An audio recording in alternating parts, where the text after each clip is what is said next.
You know, I hear people all the time blaming their team. Well, when you're blaming your team, you're pointing one finger at them. How many fingers are pointing back at you?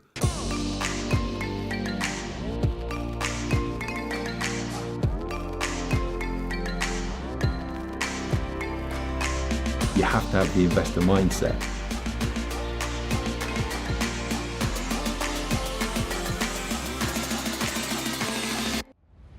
Welcome to the 7-day weekend. The kind of people that I think are going to be attracted to group coaching are the kind of people that probably need the help the most, but actually there's less help available for these people elsewhere. Hi there and welcome to another episode of this 7-day weekend with me, Stuart Wright, Action Coach. So what you're going to be seeing in this next video is another clip from one of my group coaching taster sessions. And we're going to be covering the kind of challenges that I most often hear from business owners. We're also going to be covering the kind of mindset that you need to adapt in order to overcome those challenges. Plus, on top of that, I'm going to do a quick overview of what the 6 steps were that I took in order to create financial freedom for myself in business. And those 6 steps are the proprietary information from ActionCOACH that we use globally with literally tens of thousands of businesses every single week. So sit back and enjoy, because today is just about an overview of what you need to know. In future videos, I'm going to be drilling right down into the nuts and bolts of how to do all of this stuff so that you too can achieve that financial freedom. Really good. Okay, these are the kind of things that I often hear from business leaders. Top one there. I'm making money, but I'm working so many hours I don't have time to enjoy a great lifestyle. I think you just described that as a hamster wheel. And it is pretty much a job. You know, it's the same as having a job. If you have to turn up every single day for your business to actually function, then it's no different from a job. The worst one, I think, for me is I'm working lots of hours and worse still, I'm not making enough money. That's what I call in my world a hobby. Why would you do that? Why on earth would you put all of those hours in and still not make a lot of money? That is criminal. I hear this one a lot as well. I want to move to the next level, but I'm not sure how. So I run a program which is from 1 million to 5 million, because having been in the challenging situation of being in that sort of £1 million turnover mark and not being able to push through that and not understanding how to do it, there is definitely a different set of disciplines that takes a business from 1 million to 5 million. But it may be that some of the people that I meet have been stuck at a couple of 100,000 for a few years and not been able to push through that ceiling. Another thing that I hear a lot is that it's lonely and scary doing this on their own. A lot of the time people who run businesses don't feel that they can share some of the challenges that they're having personally with the business with their team. And sometimes they don't want to share it with their spouse either. So it can be a little bit of a lonely place. We've got a bit of a community going on here, haven't we? And the business owners that come to our community work with each other quite a lot and help each other with their challenges. So it's not all about me standing here talking to you guys, it's all about you sharing your experiences as well. So peer-to-peer coaching, I think, is really important.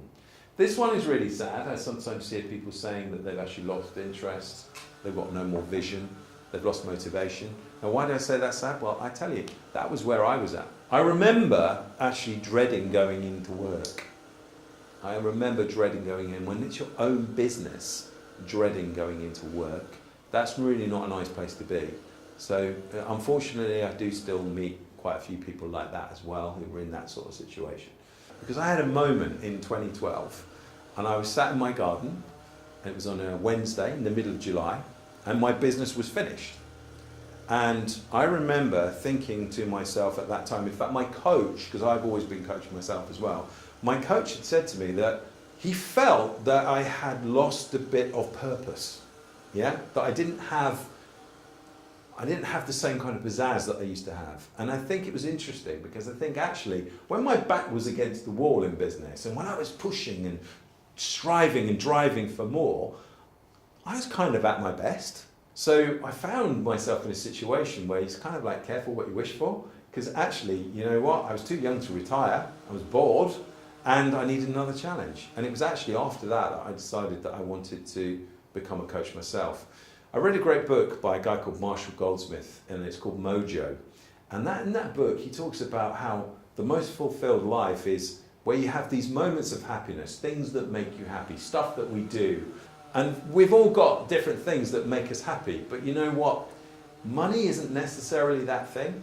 there's only so much champagne that you can drink, and you probably get used to the taste. And so these moments of happiness, I think we need to have them throughout our life. But what I loved about what Marshall Goldsmith said as well is that the most fulfilled life is not just one where you've got these moments of happiness, but also where you've actually got a purpose running through your life. So yeah, I think we all want a bit more peace of mind, and we'd all like to have those times where we can spend time in the spa, but then we've also got to have something that we can actually focus on that drives us. Does that make sense, yes or no? Yeah? I just feel that there's not, I know that there's not very many of my colleagues who do that many programs for the smaller businesses, and I think probably one of the reasons is that a lot of the colleagues that I work with have come from larger business backgrounds anyway, whereas for me, I started my first business with £26, so I literally started it with pretty much nothing. And there wasn't really very much help for me in those days. So I think it's probably the same now. There's not a great deal of help for the startup businesses. There's not a great deal of help for solopreneurs. There's not a great deal of help for business owners that maybe are just self-employed, but they want to scale their business up. So I'm trying to really appeal to that particular marketplace. And even if the coaching relationship doesn't go forward, then hopefully what they'll get from this today is massively valuable to them. An eye-opener. Yeah, if nothing else, I want it to be an eye-opener, and hopefully go away from this and take something from it so that they can actually take some action and get some better results. What I'm going to do, I'm going to reward the time that you've invested in this today by making sure that you go away with some value, okay? So the things that we're going to be covering: increasing sales and profits. We're going to be covering freeing up your time, and we're going to be covering creating your financial freedom. Now, you can't create a business that works without a really great team of people. As David said, that's got to be the vital thing. It's easy to run a business and to make a profit, but is it easy to actually scale it and get to the stage where you don't actually have to be the kingpin, the linchpin within that business? So it's talking today about how we actually achieve that as well. And one of the things that changed my life was understanding that it isn't just about what you do in life that matters, it's also how you behave. It's also the attitude that you turn up with. Now, this piece of information I'm about to share with you changed the game for me. Imagine that you have the opportunity to decide what attitudes you show up with every single day. That's what we call the point of power. Now, if you're below the point of power, I would suggest that where you are is you're in bed. You are in a situation where you are blaming others and outside circumstances for the challenges that you're experiencing. You are making excuses for the way that things are. And even worse than that, some of you may even be in denial about how bad things are. And you're not looking at the right key performance indicators to get your head out of your... Now, if you're in that situation, you are basically handing over your results, if you like, to outside influences. In other words, you may be in a little boat bobbing down a stream without an oar, and that stream might turn into a raging torrent at any moment and take you down a direction you really don't want to go. And worse than that, you could be literally feet away from a waterfall and you've got no means of escape. So the important lesson about that kind of attitude is, don't let that be you. Don't put your results in somebody else's hands. I hear it all the time, people blaming the economy, blaming competition. Not my fault that the business isn't doing well. No good. The thing that we need to do is take back the power, because below the point of power, we are totally powerless. We're victims to outside influences. The only attitude to show up with is above that point of power. Now, above the point of power, imagine you owned your own ship. In other words, imagine that little rowing boat that I was talking about. That's your ship. You own it. And you are taking ownership of where that boat is going to go. In other words, you have an oar and you can row yourself wherever you want to go. You can steer yourself to wherever you want to go. And you are accountable for your results. Nobody else is accountable for your results. You can't blame anybody else for your results. You know, I hear people all the time blaming their team. Well, when you're blaming your team, you're pointing one finger at them. How many fingers are pointed back at you? Next, responsibility. Two things about responsibility.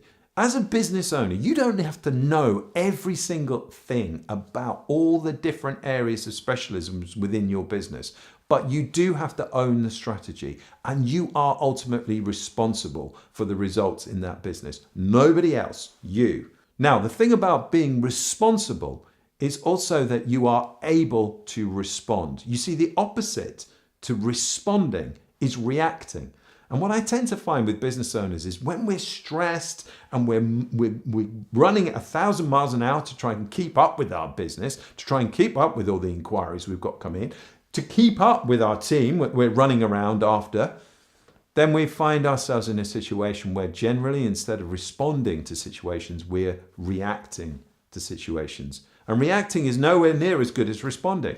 You know, if a doctor said to you after you took some medication, you had a reaction to that medication, would you think that was a good thing or a bad thing? It would be a bad thing, wouldn't it? Mm-hmm. Whereas if the doctor said, you've responded to the medication, that sounds like a good thing.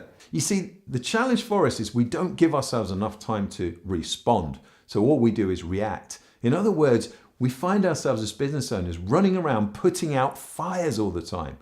And if we would just commit to stand back for a second or two and think about the bigger picture and be responsible for that bigger picture, then we'd find a better way. So being above the point of power, we have all the power. We're not handing that power over to anybody else. And when you're in your power place, I promise you, you will find that you can achieve so much more with the opportunities that are in front of you. And you will find that you are so much clearer about dealing with the challenges. What is it you think is the number one thing that holds people back in business and in life? Fear. Fear, absolutely. And what is it the fear of? I mean, there are so many things. Pardon? Fear of what? Fear of bollocks, because we've just made it up, haven't we? I mean, it's not. Fear's not fear. No. I mean, if that, you know what I mean? You're absolutely right. That is a new one, fear of bollocks. Fear of bollocks. I like The that. whole thing is. You're absolutely right. And some of you would have seen this before, I'm absolutely certain, but fear is just one of those 4-letter words.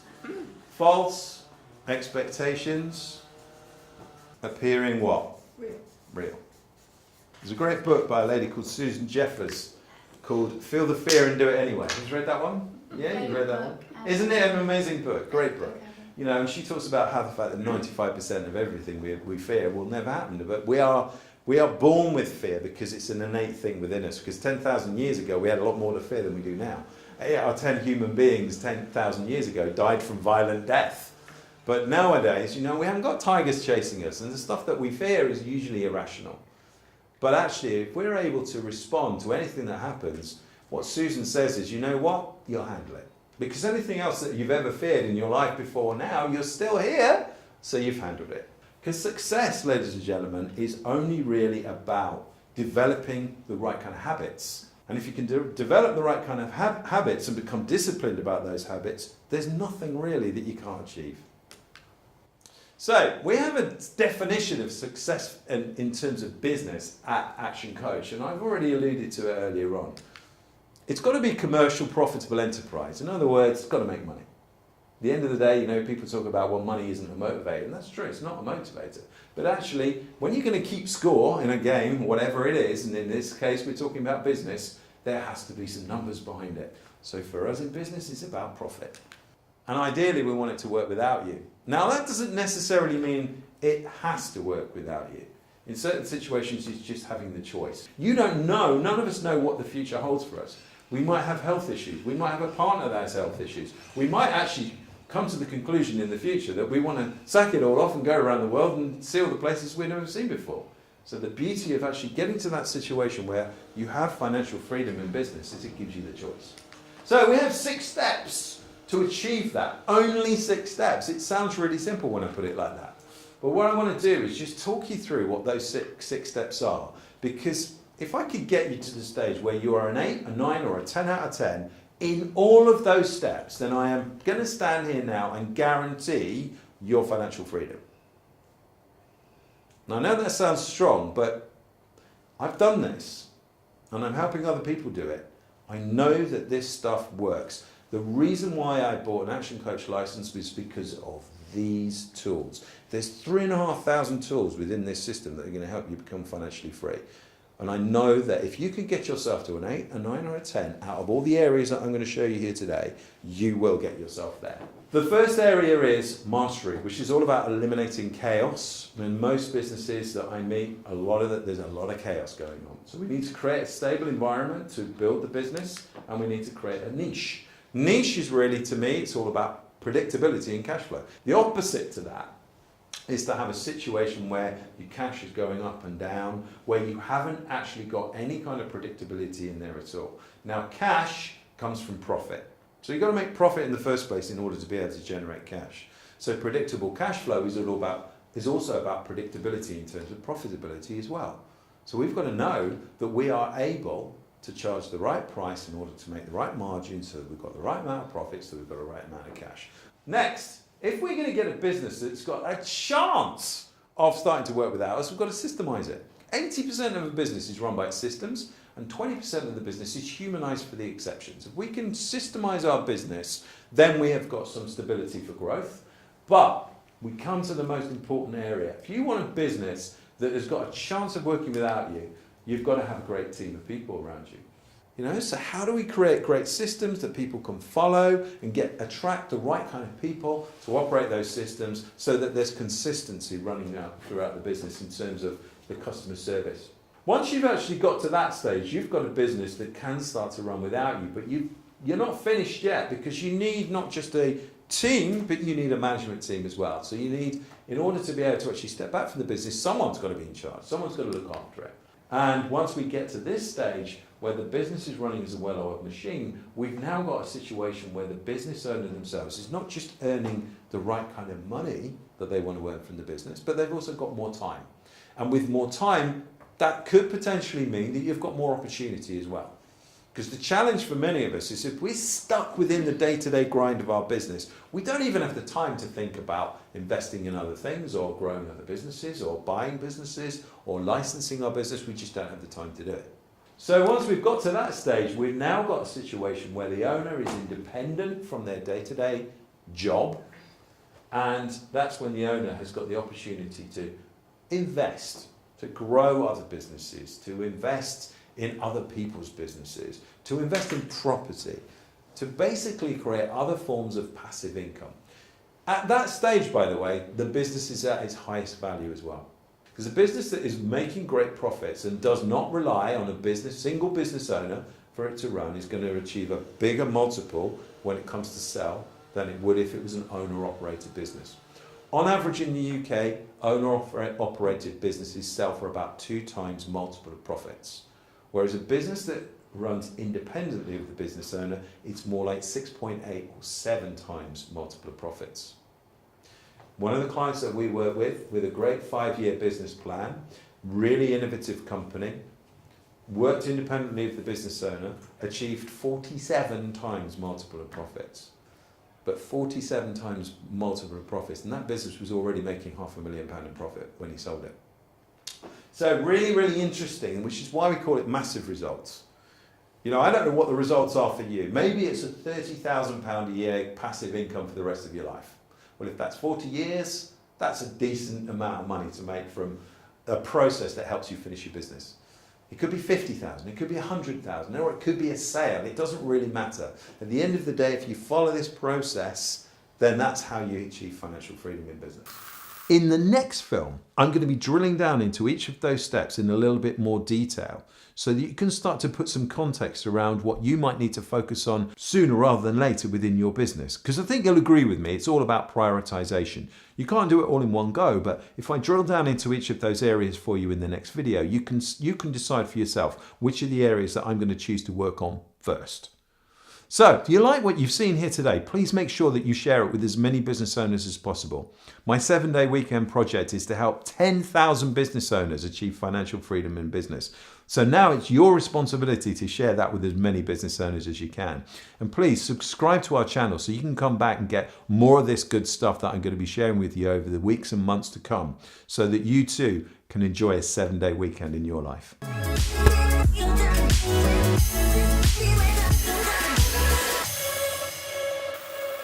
They are taken from an Action Coach group taste.